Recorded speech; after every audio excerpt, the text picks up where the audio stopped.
डाल दीजिए। बनाया है इसको डाल दीजिए। क्या हुआ ये देखिए, तो इस तरह का ये पाउडर मिक्सचर बन के तैयार हो गया। क्या आप सबने भी ये नोटिस किया है कि जब आप स्टेयर्स पे जीने पे चढ़ते उतरते हैं, नीचे बैठते हैं या ज्यादा देर तक खड़े होते हैं और फिर बैठते हैं, या पीठ को थोड़ा सा भी या शरीर को आप खींचते हैं, तो आपको करकर या कटकट की आवाज शरीर से सुनाई देती है।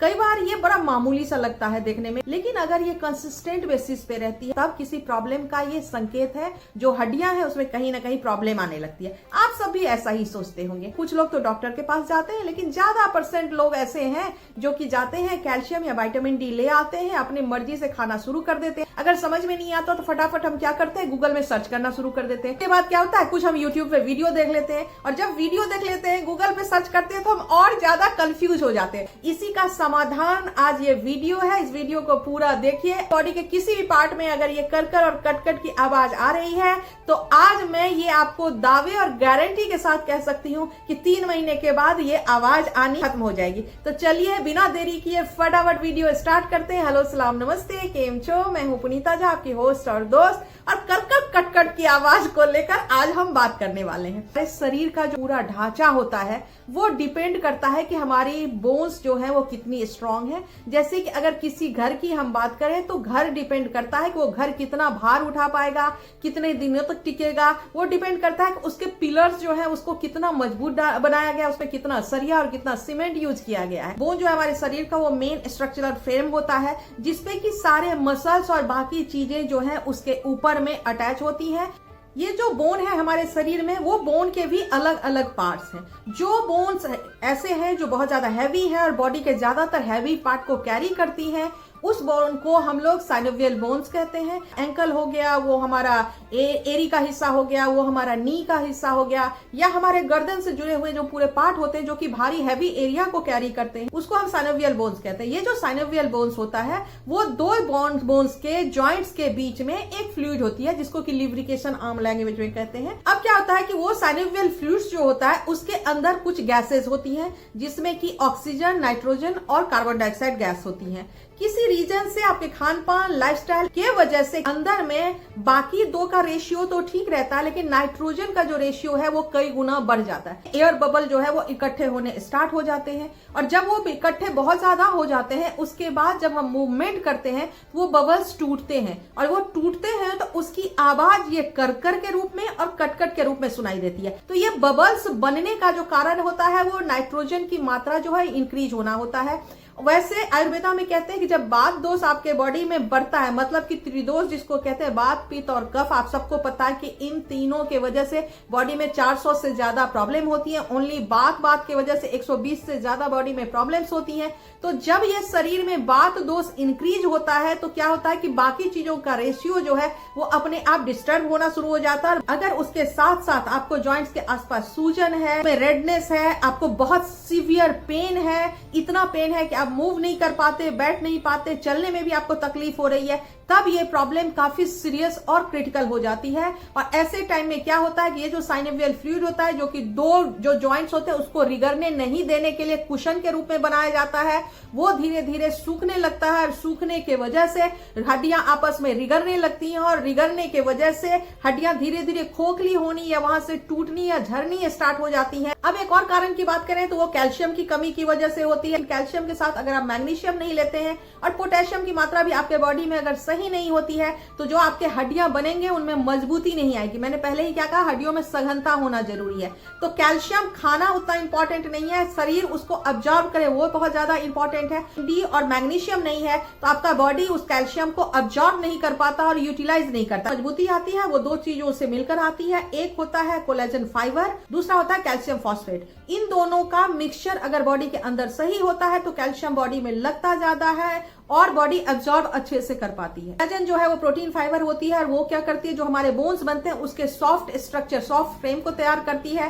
और कैल्शियम फॉस्फेट जो होती है वो उस ढांचे को मजबूती देती है, उसके बीच में जगह जगह गैप में इकट्ठा होती है, और इकट्ठा होने के बाद हड्डियों के ढांचा को मजबूती देती है। इसके बाद अगर कारण की बात करें तो ऑस्टियोआर्थराइटिस एक बहुत बड़ा कारण है, जिसमें वही अगेन ग्रीस का सूखना होता है। रिमेटॉइड आर्थराइटिस एक चीज है जिसमें कि आपका जो इम्यून सेल है वो जितने भी सॉफ्ट टिश्यूज हैं आपके बॉडी के जॉइंट्स के, उनको डैमेज करना स्टार्ट कर देता है। और एक और कारण है जिसमें कि टेंडन्स एंड लिगामेंट में स्वेलिंग आने का एक कारण हो सकता है। बोन्स को जो मसल से जोड़ कर रखता है उसको हम टेंडन्स फाइबर कहते हैं, और जो हड्डियों को आपस में जोड़ कर रखता है उसको हम लिगामेंट कहते हैं। अगर आप कर सकते हैं तो 1 घंटे का वॉक करें, आपके हड्डियों में जान रहेगी, मसल्स में स्ट्रेंथ रहेंगे, मसल्स हड्डियों को सपोर्ट देना शुरू करेगा, बॉडी का फ्रेम जो है वो फ्रेम सही डायरेक्शन में बनता रहेगा और उसमें नए सेल्स आते रहेंगे, न्यू सेल्स का जनरेशन होता रहेगा।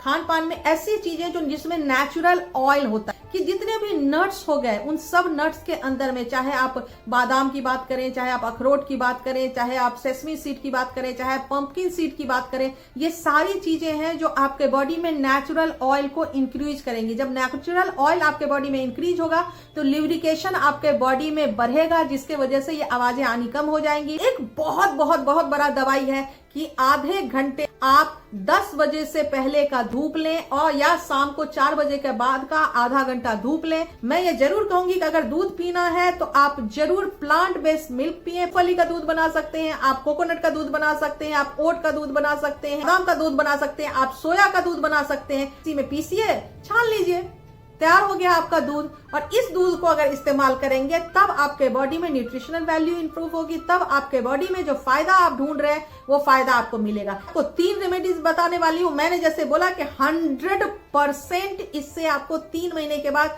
हमेशा के लिए कटकट और करकर से मुक्ति मिल जाएगी। आज जो तीनों उपाय हैं वो तीनों ही उपाय आपके बॉडी में, ऐसा नहीं कि हड्डियों को मैं बोल रही हूँ मजबूत बनाने के लिए, ये आपके हड्डियों में सघनता को इंक्रीज करेगी, न्यू सेल्स के फॉर्मेशन में हेल्प करेगी, आपका जो साइनोवियल फ्लूइड ग्रीज या लुब्रिकेशन खत्म हो रहा है उसको इंक्रीज करेगी, उसको दोबारा बनाना स्टार्ट करेगी, और जो कुशनिंग खत्म हो गई है उस कुशनिंग को रीबिल्ड करने में हेल्प करेगी। और उसके साथ साथ बॉडी का जो टोटल फ्रेम है, हमारे बॉडी का जो स्ट्रक्चरल फ्रेम है बोन्स का, उसको स्ट्रेंथ और मजबूती देने का काम करेगी। मतलब कि कोलेजन को भी इंप्रूव करेगी और कैल्शियम फॉस्फेट को भी इंक्रीज करेगी। इन ट्रीटमेंट को देखिए, उसको कीजिए और उसके बाद मुझे जरूर बताइए कि आपको इन सबको करने के बाद कितना ज्यादा फायदा हुआ।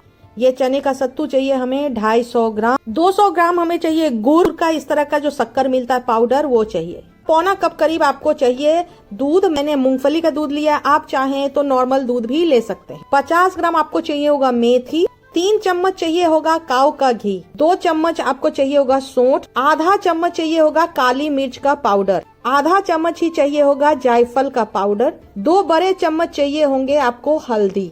इस मेथी को आपको इस दूध के अंदर में रात में भिगो देना है। तो ये देखिए मैंने इसको रात में ही भिगो के छोड़ दिया। अब इसके बाद क्या करना है कि इस मेथी को दूध के साथ ही हमें मिक्सी में बहुत अच्छे से पीस लेना है। तो ये देखिए मेथी को मैंने पीस लिया है, इस तरह से पेस्ट बनाना है आपको। अब गैस पे आपको एक पैन चढ़ाना है। इस पैन के अंदर में ये जो 3 चम्मच घी है, इस घी को डाल दीजिए। अब देखिए ये घी पिघल गया है। जो मेथी का पेस्ट हमने बनाया है ये इसके अंदर में भूनना है। तरीके से भून चुका है, घी इसका छूट चुका है।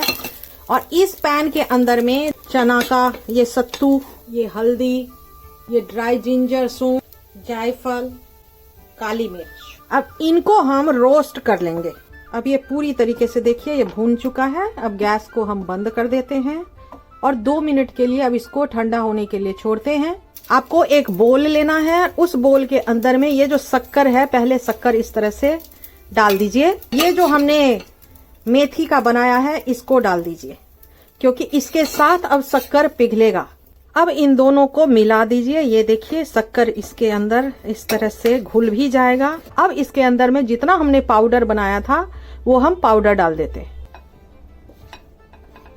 अब इसको आप अच्छे से मिक्स कर दें। ये देखिए तो इस तरह का ये पाउडर मिक्सचर बन के तैयार हो गया। थोड़ा सा ये और ठंडा होगा, फिर आप इसको किसी डब्बे में, जार में भर के रख लीजिए। और उसके बाद 2 चम्मच आपने रोज रात में सोने से पहले दूध, मैं कहूंगी प्लांट बेस्ड दूध लेंगे तो बहुत अच्छा रहेगा। मूंगफली का या बादाम का इस दूध के साथ आपको लेना है। और कितने दिनों तक लेना है? कम से कम 60 दिनों तक। तो दूसरे रेमेडी में आते हैं। 50 ग्राम हमें चाहिए पुदीने का पाउडर। आप पुदीने को सुखा सकते हैं, हवा में सुखा लीजिए 2-3 दिन पंखे में। उसके बाद थोड़ा सा उसको माइक्रोवेव में रोस्ट कर दीजिएगा, फिर आप पीस सकते हैं। या फिर पुदीने का अगर अच्छा ऑर्गेनिक पाउडर मिलता है तो आप वो भी ले सकते हैं। 50 ग्राम आपको लेना है सफेद तिल, 50 ग्राम आपको लेना है गोंद कतीरा, 50 ग्राम ही आपको लेना है अश्वगंधा का पाउडर, 10 आपको लेना है लौंग, 1 चम्मच चाहिए हमें देसी काऊ का घी, 50 ग्राम चाहिए देसी मिश्री। क्या करना है कि इसके अंदर ये तिल, ये लौंग डालकर हमें बस 2 मिनट के लिए इसको रोस्ट करना है। इसके अंदर डालेंगे ये 1 चम्मच घी। ये तो पहले इसको तलते हैं। ये देखिए ये पूरी तरीके से भुन गया है। अब इसको थोड़ा मैं ठंडा होने देती हूँ। ठंडा होने के बाद मिक्सी में ये गोंद कतीरा, सफेद तिल, लौंग और मिश्री, इन सब को हम दरदरे पाउडर के तरह अभी पीस लेते हैं। तो ये देखिए मैंने इसको दरदरा करके पीस लिया है। अब इसको आप एक बोल में निकाल लें और अब इसके अंदर में हम डाल देंगे अश्वगंधा का पाउडर, ये पुदीने का पाउडर और इसको अच्छे से मिला लेंगे। मुंह धोते ही, सुबह उठते ही सबसे पहले ये 1 चम्मच गुनगुने पानी के साथ खाना है। कब तक खाना है? ये भी हमें 60 दिनों तक खाना है। ये 3 से 4 चम्मच तिल का तेल चाहिए। ये डाबर का जात्यादी तेल आता है, ये 3 से 4 चम्मच चाहिए। आपको 1 चम्मच चाहिए ये जायफल का पाउडर, 1 ही चम्मच चाहिए हमें हल्दी। ये आपने 4 चम्मच इसमें डाली। इसके अंदर ये 4 चम्मच डाला आपने जात्यादी तेल। दोनों तेल को पहले इस तरह से मिक्स कर दें। फिर इसके अंदर डालें जायफल का पाउडर और हल्दी का पाउडर।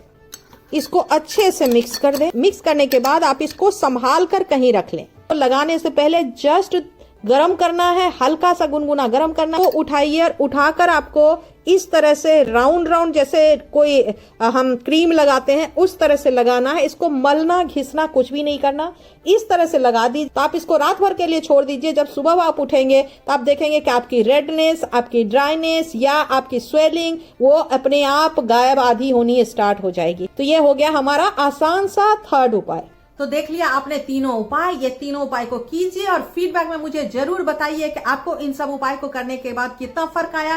होलिस्टिक हेल्थ विद पुनीता को जरूर सब्सक्राइब कर लीजिए, क्योंकि हर हफ्ते होलिस्टिक हेल्थ विद पुनीता पे मैं एक ऐसे ही होम रेमेडी का वीडियो डालती हूँ जो कि आपकी लाइफ में बहुत बड़ा चेंज ला सकता है। आप मुझे इंस्टाग्राम और फेसबुक पे भी होलिस्टिक हेल्थ विद पुनीता से फॉलो कर सकते हैं और आप सब लोग इस वीडियो को शेयर कर सकते हैं। नेक्स्ट वीक मैं एक और इंटरेस्टिंग अमेजिंग वीडियो के साथ आने वाली हूँ। तब तक खुश रहिए, हैप्पी रहिए, हेल्दी रहिए। थैंक यू सो मच हमेशा मुझे प्यार देने के लिए और हमेशा मुझे वॉच करने के लिए।